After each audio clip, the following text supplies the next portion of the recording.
আসসালামু আলাইকুম। আজকে আপনাদেরকে দেখাবো কিভাবে রূপচাঁদা আমরা ফ্রাই করি, হ্যাঁ?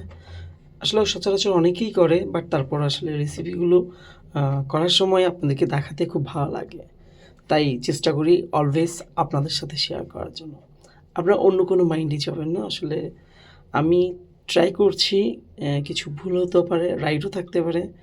তাই অনেকেই রান্না করতে পারেন না। তাদের জন্য এটা একটু সহজলভ্য আরকি। ১ম এ লবণ, তারপরে হলুদ, তারপরে মরিচ, দেন হচ্ছে যে লেবু চিবিয়ে দেওয়া হচ্ছে। জাস্ট এখন মেরিনেটের জন্য এটা ইয়ে করা হচ্ছে। এই যে প্রসেস করা হচ্ছে, দেখছেন? খুব সুন্দরভাবে প্রসেস করে দিচ্ছে।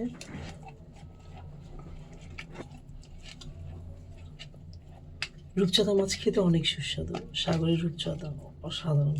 মানে বিশেষ করে সাদা যেটা আছে এটাকে রূপচাঁদা বলে, আর যে ব্ল্যাক আছে ওইটাকে কালো চাঁদা বলে।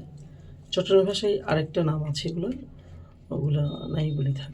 এই কালোটাকে আইসচাঁদা বলে, এইটাকে চাঁদা মাছ বলে, সাদা চাঁদা, বা অনেকে সিলভার চাঁদা বলে। এটা মেরিনেট করে কিছুক্ষণ রেখে দিব, তারপরে ফ্রাই প্যানে উঠানোর পরে আপনাদের সাথে বাকি ভিডিও শেয়ার করব। আমাদের সাথে থাকবেন। ধন্যবাদ।